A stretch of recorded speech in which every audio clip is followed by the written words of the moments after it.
Happy New Year, folks. As you know, I have my coffee. All right, so it is a cold, blustery day here in Ohio. It's in the upper 20s, but it's very windy, and that's what really cuts through and gets you real chilly. So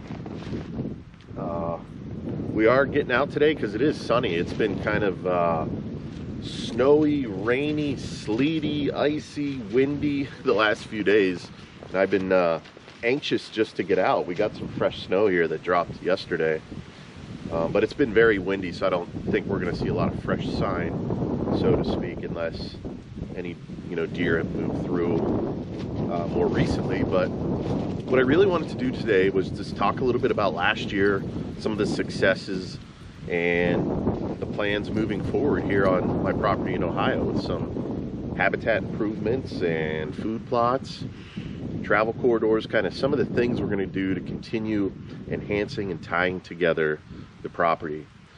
Last year was a great success, and we're looking for even more of that success in the 2024 season. Let's go ahead and take a walk. All right, so I had a couple goals last year coming into the archery season. One of my overarching goals for the season was to take 2 bucks, which I did. One in PA, one in Ohio, which I did. But more specifically, I was aiming for more mature bucks. So I was looking for bucks that were 3 years old minimum and older. And I did that. So it was really exciting and fulfilling to hit those objectives and reach those goals last year. Now in Pennsylvania, took a nice mature big old 9-point. We estimated him at about 4.5, maybe even older. He might have been 5.5. Hard to say for sure, but big body deer. He had a lot of fat on him, had a big old belly, and we got him on public land, which is exciting. It's always very fulfilling to take a big mature buck on public land. As far as Ohio goes, passed on lots of bucks, lots of 2-year-old bucks, passed on some 3-year-old bucks too. I ended up taking an 8-point that we estimated 3.5. Again, nice big body, not quite as husky as the 9-point from PA. I took him here on my own property in Ohio. One of the most exciting aspects of taking that particular buck here on my property was it was the first buck I've ever taken on my own private property, and that was very fulfilling and rewarding. We've had 3 hunting seasons now to hunt it. I've passed on lots of deer the first 2 seasons, and including quite a few bucks this year, and ended up taking him on October 30th after sitting for like 6 hours. It was a long sit. It was a lot of activity. I saw a lot of deer that day, a lot of turkey. It was just one of those days where there was a lot going on, and he came in like a 12-yard shot, just as I expected based on my hunting strategy and some of the habitat improvements I did, which I'm going to talk a little more about in this video. It kind of all flowed together. He came up out of some bedding cover on my property. I shot him. He ran down. He died in one of the little valleys on my property. So it was just really fulfilling to take that buck on my own property, bring him up to the cabin, hang him up, dress him out. So, he was a 120 class 8-point. He wasn't like this huge slammer, and it didn't matter because for me, when it comes to hunting big bucks or mature bucks, I'm looking for the adventure of the hunt. Am I hunting public or private? I'm looking for a big body size. And of course, I want that big rack size too. But there's a lot more to it than just the rack size for me. Now, if I would have passed on that 8-point I shot, there's a very good possibility I would have had an opportunity at a bigger, more mature buck. We did some habitat improvements on the property. We put food plots for the first time on the property. We enhanced some of the travel corridors, and we changed up the hunting strategy so that we were accessing the property from the perimeter instead of internally.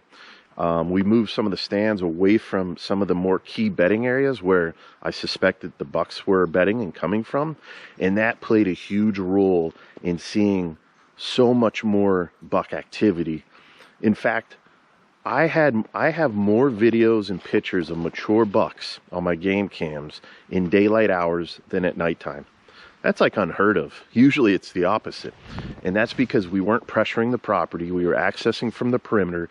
We were using the wind, playing the wind. We had multiple stand setups for different wind, morning stands, evening stands, midday cruising stands. And I'll tell you what, it worked. It worked.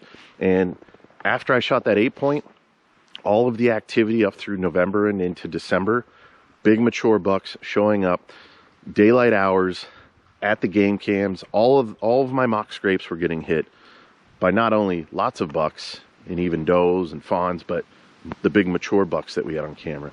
So that was super rewarding because it showed that the strategies we put in place, hunting strategy, the habitat improvement, using the food plots kind of as the foundation for all that buck movement, all that deer movement, it worked. And so we're going to continue that this year. And I think I'm going to up the odds a little bit. So for this coming season, I am going to put a little more emphasis on that big rack, because I'll tell you what, I got some 4 or 5-year-olds, even older bucks on camera that are just absolute slammers. 10 points, 8 points, 11 points, 9 points. They're just absolute slammers. So I'm going to really aim for one of them this coming season. And I guarantee they're going to be here, because we're going to only enhance this property for the better moving into this season. But we're going to add a destination food plot I'll be talking about. We're going to continue with our hunting plots, which I only hunted our hunting plots one time. I only actually sat at one of the hunting plots once.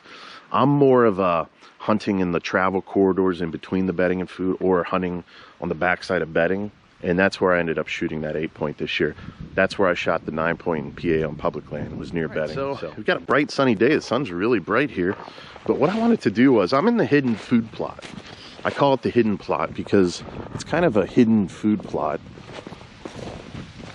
And you can see we got all these big oaks here. This is the eastern side of the food plot.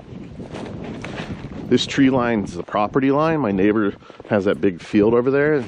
It's just hay. And then the road's on the other side of that field. And then our cabin's way back around this wood line.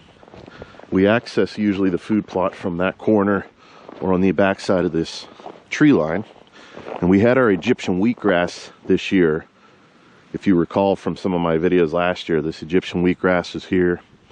We got our food plot here. We created a nice screen, you know, just from the neighbor on his tractor, from vehicles, which they're pretty far away. It's a couple 100 yards to the road, but you know, you got the little bit of that road traffic, which that's not a highly traveled road by any means. It's just a country road, very light traffic, but you still got that pressure from there, right?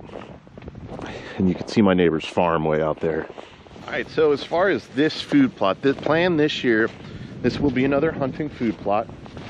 We will have screening. Let me see if I can get out of this sun. Man, that sun's blinding. All right, here we go. I got a big tree covering me. We're gonna have screening along the edge here. So you can see Hunter out there.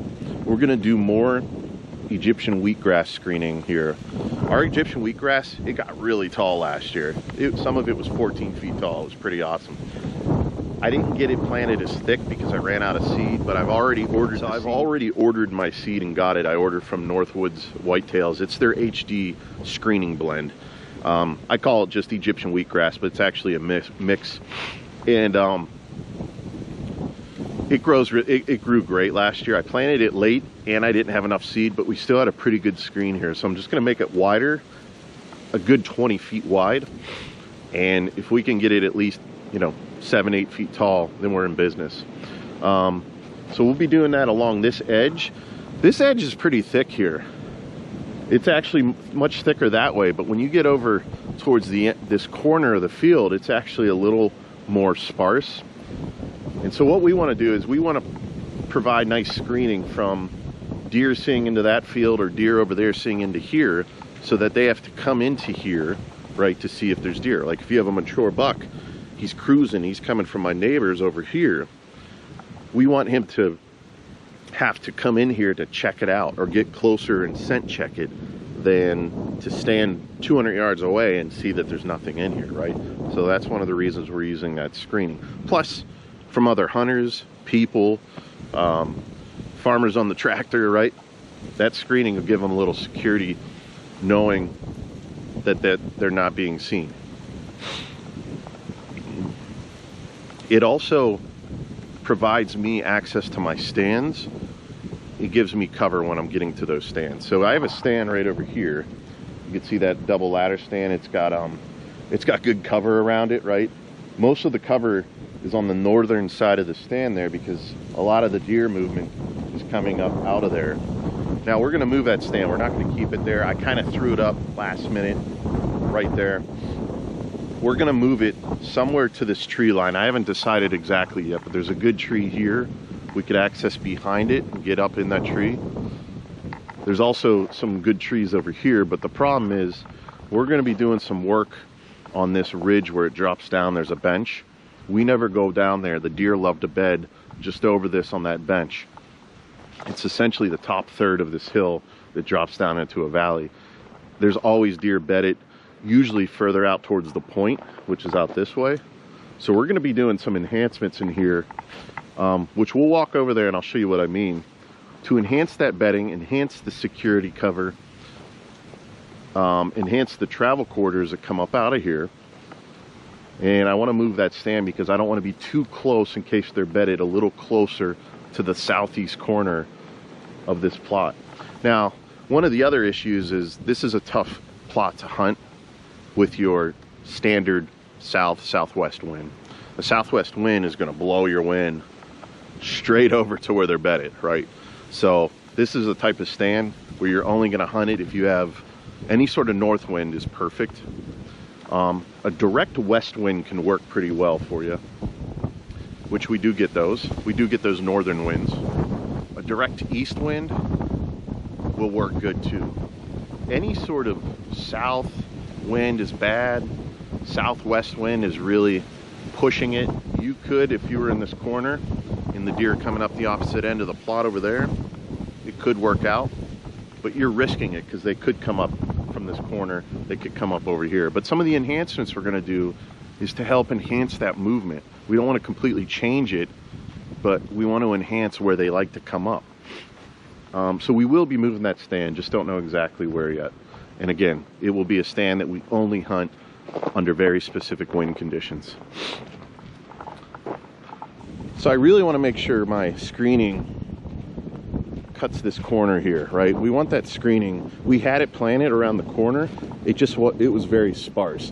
We want to really have a good thick 20-foot wide of screening right here. That way,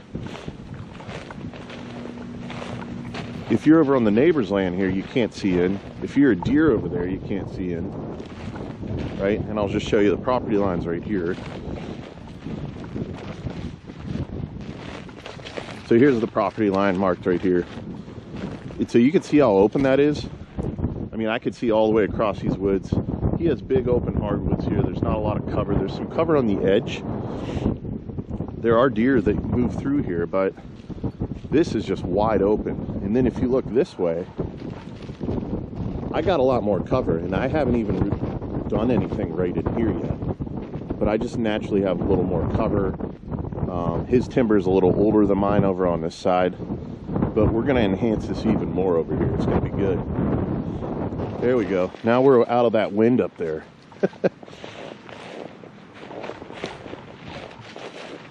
So I shot my buck up on that other ridge up there. He ran down that ridge. We found him down on the bottom there last year, the 8-point. So this year, we're going to be doing some different things in here. So we got our food plot up there. We're just down over on the edge, and here's your bench. So we're just going to take a walk here. Now, my neighbor's property is right over there. You can see right through there. So one of the things we're going to do is drop some of these trees for sure.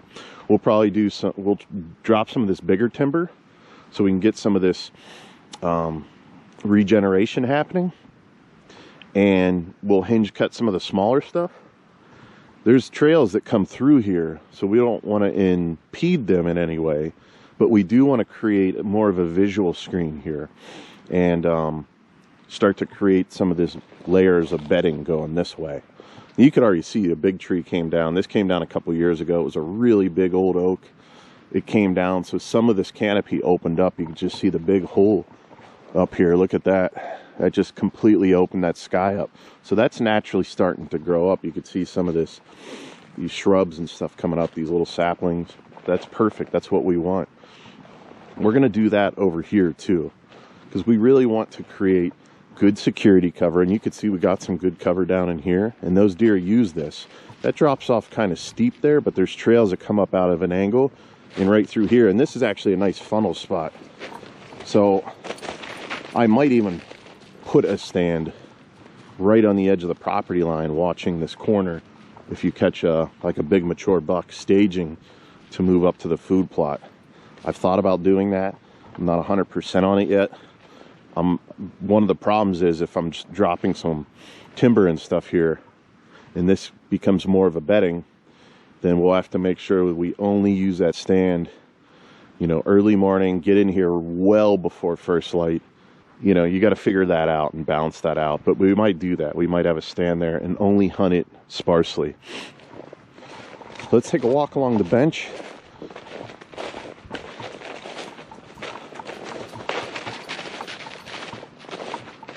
See if we got anything going on here.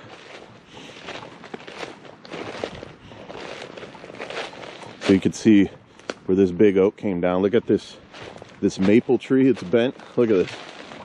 It looks like a hinge cut, but it's actually bent in half. And it's been that way for a while. Like the pressure's not even on it anymore. But when this first came down, this tree was on top of this, which was knocked down from this big oak. I cut these openings in here so that deer could still move through here, because this big oak had some big old branches right through there. Some of them are laying there. I used some for firewood, but I wanted to keep this open. You know, deer would like to bed into some of these openings and stuff. So I don't know if we'll be able to see any beds because of the fresh snow just came down last night. But you could see some of these big canopy trees here. And if you look, you could see like 100 yards through there. We want to start to thicken this up a little more. So one of our projects this year, you could see that this was a split oak that went up. So one trunk fell that way, one fell this way. And the deer meander right up through there to the food plot. But what I was saying was we want to knock down some of these big trees here. We'll leave some of these big oaks up towards the top. We'll take a look at them. There's some nice mature oaks. They're white oaks, great mass producing trees. We're going to leave them, but we'll knock down some of these other trees. We got hickory, maple, there's some poplar in here. There's a lot of different trees. We'll take them down, open up this sky, get more of this regeneration happening. And you can see some of it happening. What's interesting, if you look here, right, you see this regeneration happening right here because this big canopy tree put a hole in the sky. And then when you come through here, it's kind of open because you got these big canopy trees here. But over there, that regeneration quickly came up because this one fell and opened the sky. So that's what we're going to do, is just open the sky a little more. So some of these big trees we'll just knock down. We'll take some of this lumber, use it as firewood. We'll leave some for cover, but most of your cover is going to be regenerating from that sunlight, from that open sky. So for example, right in here, I mean, look how wide open that is. You know, you could see, this time of the year, you could see 150, 200 yards through there. We really don't want that. Now, in October, even early November, you still got some leaves on the tree. You still got some leaves on the trees. You can't see as easily through there, but I have a stand probably 200 yards from here. And it would be kind of hard for a deer, if they're down at deer level, to see me from right here because of this regeneration. But if I move up to the edge of that, they'd be able to see right down in there. All right, we'll go ahead and take a look at that. Yeah, so right here is where you hit the edge of this. And if you're here and you get down to deer level, it's a little easier to see way down in there.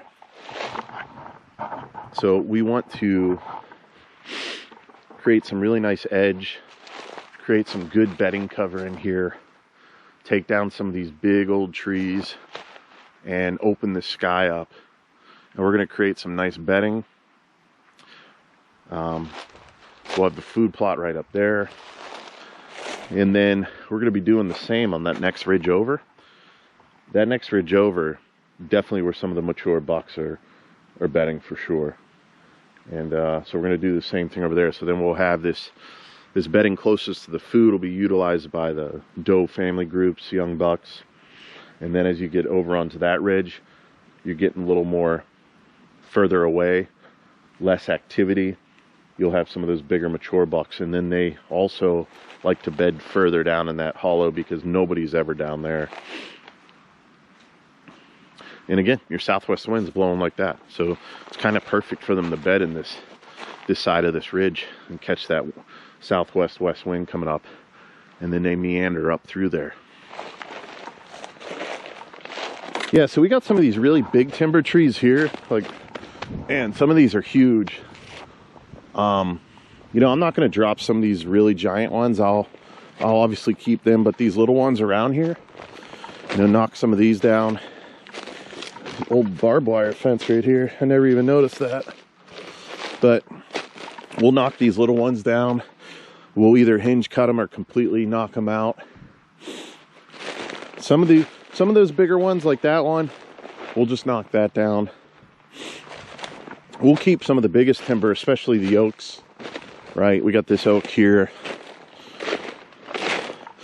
You know, they're going to be your mass producers, and if you thin out some of the competing timber around it, then they'll really take off, get more of an acorn crop. But what we're going to do, you know, we want to really enhance this edge of the food plot. It's up there where Hunter's at. There's some really nice big oaks up there. We're going to make sure that we keep them. We'll thin out around them, right? We don't want the deer bedding right on the edge. But then when you come down in here, you know, 20, 30 yards and more, we're going to be knocking these trees down. We're going to be hinge cutting. And then some of the natural trails, which there's one right here. It's hard to tell because of the snow. But there's a natural trail that goes right up here, and they like to pop out there. They also go around the edge here, and they like to pop out. There's a little bit of a draw over here on this point. And they like to come here, but they'll bed in here. So we'll make sure the travel lanes are open for them to continue using the travel routes they want to use. We will have good bedding cover from here down to that bench. We'll continue knocking some timber down, going further down there. There's another secondary bench. That actually turns into more of a main travel corridor through a saddle. We'll continue enhancing down there. I'm actually on a natural trail right now that leads around the point. The deer love to use this. A lot of times they're bedded right in here on this point. So the point comes off the food plot like this. And I don't know how many times I've come down. There's a trail over there, a human trail, ATV trail, and those deer will bed in here. So we're going to make sure this is nice and cozy for them, right? We don't use that ATV trail during the hunting season, right? Unless we're recovering a deer or something, but I don't use that ATV trail at all. It's right over here. So you can see the ATV trail comes off the food plot. This is right where the draw is. So there's like a little bit of a low area. Once you get up there where Hunter's headed, there's a little low area to the field, to the food plot. And those deer like to come out there too.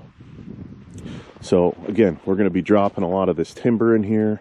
We will hinge cut some of the smaller stuff, drop some of the bigger stuff, get some good regeneration here. I'm going to cut up through here, but you can see a lot of this small stuff. We'll knock this small stuff down, knock this down, open this sky up.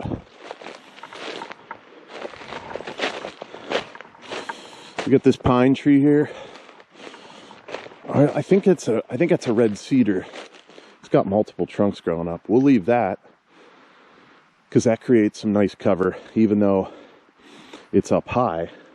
From up there, those branches create some screening when looking down.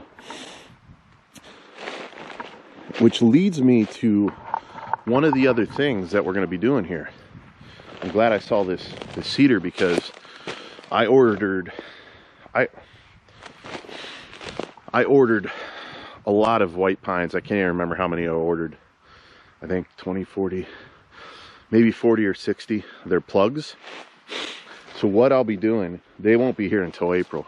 So I already have all this habitat projects done by then, hopefully.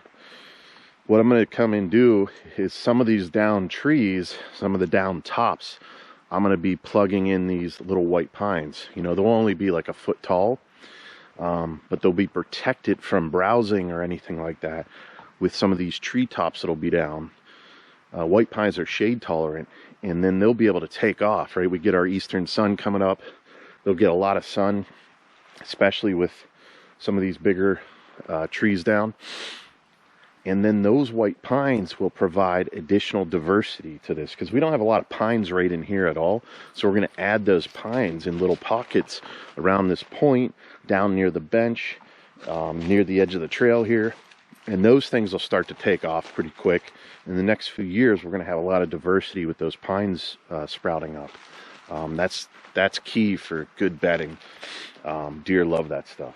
So we're getting closer to the food plot. So we got some pretty good cover here. So we'll just knock down some of the small stuff, hinge cut some of it.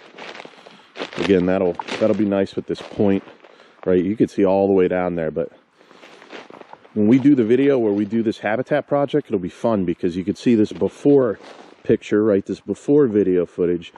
We could easily see over 200 yards down there. After that's done, you know, you really shouldn't be able to see more than 50, 60 yards with some of the work we're going to do in here. We have some of these huge oak trees right along the edge of the food plot. Big mass producers, white oaks. Mainly white oaks up here. But you can see this one. This one's over 20 inches diameter at chest level. Just a big tree, right? We want to keep this and enhance it. But this one here, the subordinate tree, you know, it's growing right next to it, right? It's probably one of the offspring of this big guy, or this big lady. This one we will knock down. But because we're trying to create some good cover here, this one is one that we'll want to hinge cut. But some of these subordinate, you can see all these little subordinate oaks next to some of the bigger, more mature oaks. We're putting them down. We're going to hinge cut them or take them completely out. You know, if we hinge cut them, we could still get the benefit of that browse. But these big mass producers, we're going to keep them, right? And we want this to be more open right on the edge.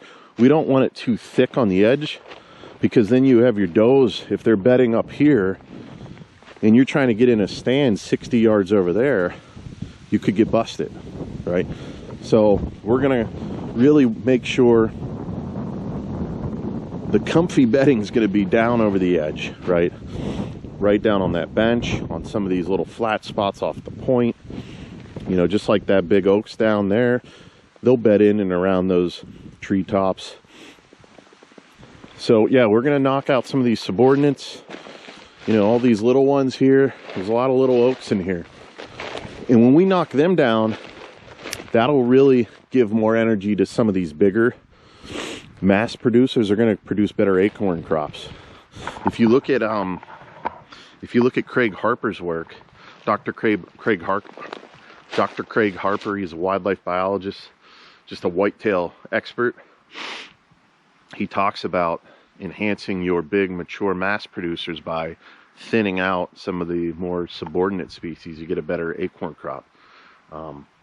So it makes sense, right? And what we're going to aim for is to look upward, right? We want to be able to see, we want these trees to be able to reach out to their full potential. So you can see they're really crowded in here, right? They're really crowded. So we got this bigger one here. That one's probably 13, 14 inches across. But then we got all these little ones. We want to knock them out. And then up in there, there's another big one. And that one's going to compete with this one a little bit. But hey, we're not trying to split hairs here. So ultimately the goal is to enhance these big mass producers right on the edge of the food plot, create more open ground, more sunlight from these big timbers, these big canopy trees, so that we can get some regeneration on the forest floor. And then you're going to have more bedding, more food, more browse, and you keep your does happy, you keep them bedded down over off the edge of the food plot here. Then your bucks aren't going to be too much further away. Like, look at this oak. This one's bigger than that one over there. This one's huge. This one's 2 feet across. It's just a big old oak. So we'll knock this tree out. We got some future, and we got some other good future producers here. Oh, here's one of my old, I just found one of my hoist ropes, because I had a stand over here a while ago.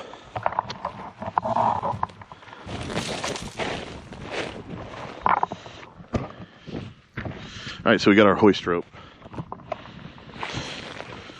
What I was saying is we have some some of these future oaks that are kind of in a good position, so we'll leave them, right? We got this one here. Want to leave them.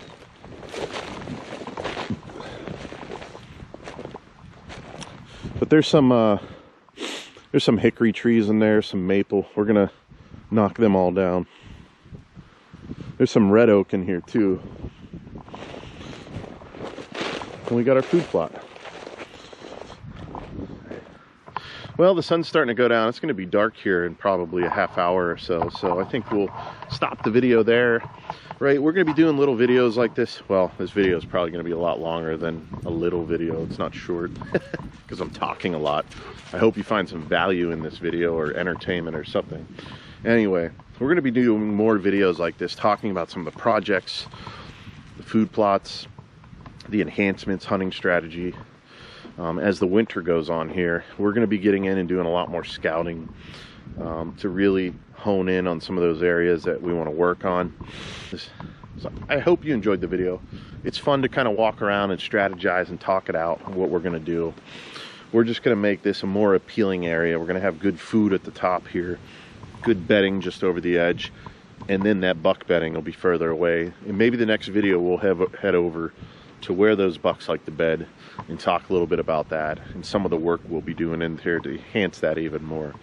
So I'm going to sign out for now. Hope everyone's having a great new year.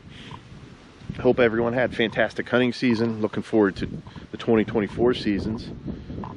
Man, spring gobbler will be here in a few months. It's hard to believe. So we got a lot of projects we'll be getting to before then. And then we'll be chasing some turkeys. We're actually going to go up to Wisconsin this year, spring gobbler. I haven't hunted up there in a couple years for turkey. So I'm going to definitely get up there and hunt spring gobbler, Pennsylvania, Ohio. So we'll be getting hopefully a couple gobblers on the ground. But other than that, it's cold. So I'm going to get back in the house because it's just getting colder and windier and brutal. But it's winter time, baby. It's time to scout. It's time to start working on those projects because the hunting season will be here before you know it. So, catch you later. Well, so it's West Side Story. Well, so it's just alright, just alright, just alright.